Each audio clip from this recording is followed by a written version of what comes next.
Hi friends, आप सभी का आपके अपने यूट्यूब चैनल यूपीएससी इन्फो 24 में स्वागत है। तो दोस्तों, हम उम्मीद करते हैं कि आप सभी लोग स्वस्थ होंगे और खुश होंगे। फ्रेंड्स, ये जो वीडियो है पीजीटी नागरिक शास्त्र का भाग 139 है। तो दोस्तों, अगर आप टीजीटी, पीजीटी, एलटी ग्रेड और जीआईसी की तैयारी कर रहे हैं तो ये वीडियो आपके लिए है। दोस्तों, आज का जो क्वेश्चन स्टार्ट होगा वह 166 नंबर से शुरू होगा।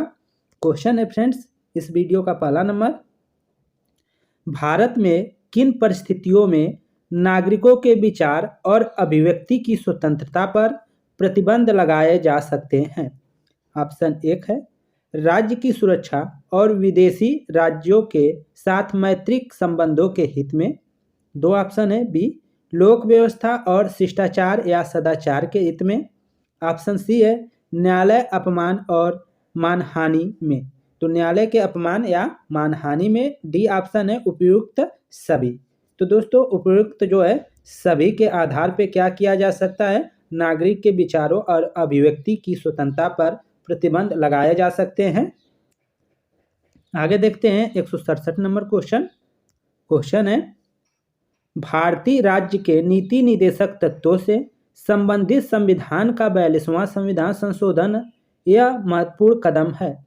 निम्नलिखित में से किसका इससे संबंध नहीं है, ये बताना है। अर्थात जो 42वां संविधान संशोधन हुआ था उसमें से इनमें से किस चीज को इसमें नहीं जोड़ा गया था, ये बताना है। इसमें 4 ऑप्शन है, 4 में से कौन सा संशोधन या कौन सी चीज नहीं रखा गया था 42वें संशोधन में, ये बताना है। ऑप्शन ए है असमानता की समाप्ति कर दी गई थी इस संशोधन के बाद।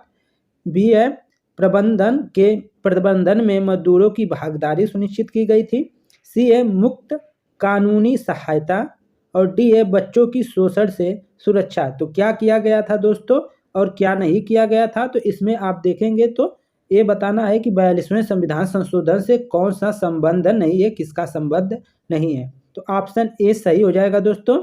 असमानता की समाप्ति इस संविधान संशोधन में नहीं किया गया है, ऐसा कुछ नहीं बात है। बाकी के तीनों बात कहीं ना कहीं उसमें निहित है। तो आंसर आपका जो हो जाएगा ए सही हो जाएगा। असमानता की समाप्ति इससे नहीं जुड़ा है 42वें संविधान संशोधन से।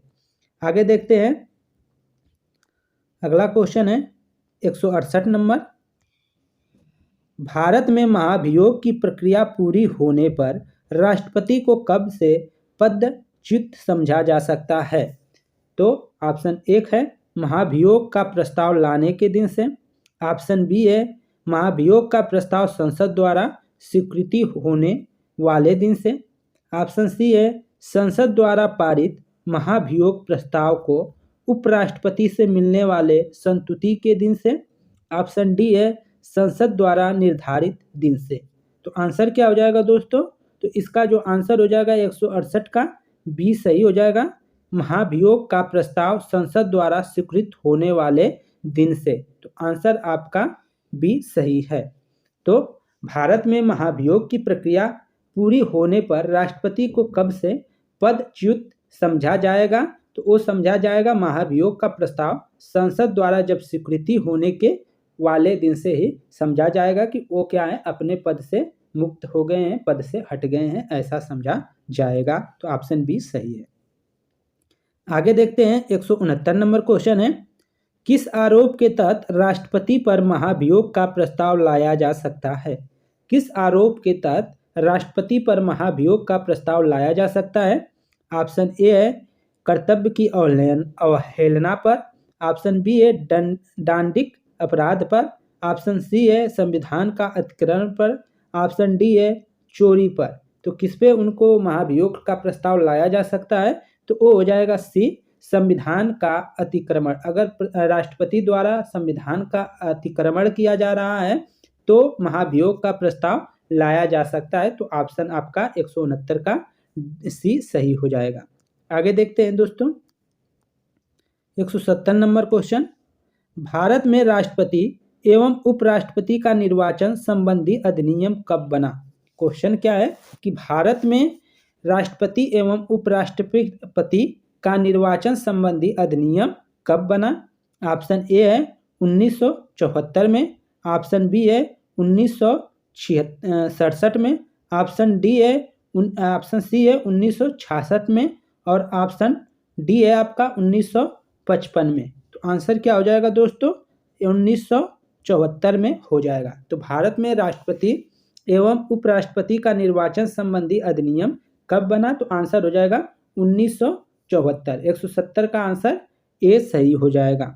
आगे देखते हैं 171 नंबर क्वेश्चन। भारत में पहली बार आपातकाल की उद्घोषणा कब की गई? भारत में पहली बार आपातकाल की उद्घोषणा कब की गई या कब हुई, ये बताना है। ऑप्शन ए है 26 अक्टूबर 1962 में, ऑप्शन बी है 5 नवंबर 1962, ऑप्शन सी है 4 दिसंबर 1965, ऑप्शन डी है 3 दिसंबर 1971। तो कौन आंसर हो जाएगा दोस्तों?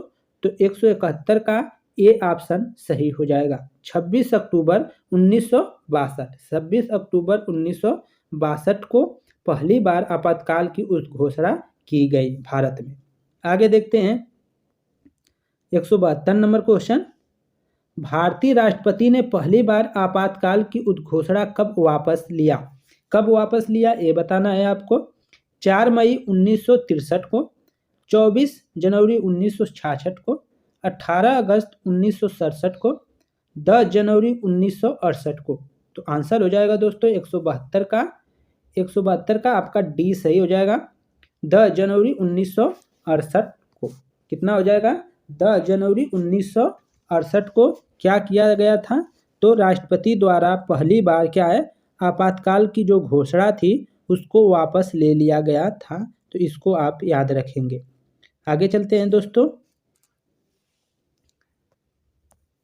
73 नंबर क्वेश्चन है। भारत में राष्ट्रपति शासन की आपातकाल की अवधि को 1 वर्ष से अधिक बढ़ाने के लिए 2 शर्तें हैं, वे शर्तें कौन सी है? क्वेश्चन क्या है कि भारत में राष्ट्रपति शासन की आपातकाल की अवधि को 1 वर्ष से अधिक बढ़ाने के लिए 2 शर्तें हैं, वे शर्तें कौन कौन सी है ये बतानी है आपकी। ऑप्शन ए है निर्वाचन आयोग यह प्रमाणित करे कि राज्य में निर्वाचन कराना संभव नहीं है। बी ऑप्शन है इस प्रकार प्रस्ताव पारित किए जाने के समय अनुच्छेद 352 के तहत आपातकाल लागू हो। ऑप्शन सी है उपयुक्त दोनों और ऑप्शन डी है उपयुक्त में से कोई नहीं। तो आंसर हो जाएगा सी उपर्युक्त दोनों। उपयुक्त जो दोनों शर्तें हैं उसके तहत ही 1 वर्ष की अवधि बढ़ाई जा सकती है अगर आपातकाल लगा है तो। आगे चलते हैं 174 नंबर क्वेश्चन देख लेते हैं। ये क्वेश्चन थोड़ा बड़ा है, आपको हर चीज देखने को मिलेगा। निम्नलिखित में से कौन सा प्रतिवेदन एवं कथन राष्ट्रपति संसद के समक्ष रखता है? निम्नलिखित में से कौन सा प्रतिवेदन एवं कथन राष्ट्रपति क्या करता है? संसद के समक्ष रखता है। वार्षिक वित्तीय विवरण एवं अनुपूरक विवरण, भारत के नियंत्रक एवं महालेखा परीक्षक का प्रतिवेदन, वित्त आयोग की सिफारिश, संघ लोक सेवा आयोग का प्रतिवेदन, अनुसूचित जाति एवं जनजातियों के विशेष अधिकारों का प्रतिवेदन, पिछड़े वर्ग के आयोगों का प्रतिवेदन और अंत में भाषाई अल्पसंख्यकों के विशेष अधिकारी प्रतिवेदन और मतलब यह 6 उपयुक्त सभी। तो ये जितने हैं ऊपर के आपके दिख रहे हैं वो सभी क्या करता है? राष्ट्रपति प्रतिवेदन देता है दोस्तों। तो ये राष्ट्रपति अपने ये जितने भी प्रतिवेदन है उस जो संसद है संसद के समक्ष रखता है। तो इन सबको नोट कर लीजिएगा, एक बार इसको रोक कर पूरा का पूरा नोट कर लीजिएगा। आगे चलते हैं, ऑप्शन डी था 74 का और आगे चलते हैं 75 का 175। संघीय मंत्रिमंडल में सबसे लंबी अवधि तक लगातार एक ही विभाग का कार्यभार संभालने वाले केंद्रीय मंत्री कौन है? ऑप्शन ए है आचार्य JB कृपलानी, ऑप्शन बी है गोपाल स्वामी आयंकर, ऑप्शन सी है राजकुमारी अमृता कौर, ऑप्शन डी है जगजीवन राम। तो आंसर क्या हो जाएगा दोस्तों? 175 का सी सही हो जाएगा, राजकुमारी अमृता कौर। तो इसमें से जो दिया गया है संघीय मंत्रिमंडल में सबसे लंबी अवधि तक लगातार एक ही विभाग का कार्यभार संभालने वाले केंद्रीय मंत्री कौन थे, तो वो हो जाएगा राजकुमारी अमृत कौर। ठीक है, आगे देखते हैं 176 नंबर क्वेश्चन, आसान क्वेश्चन है।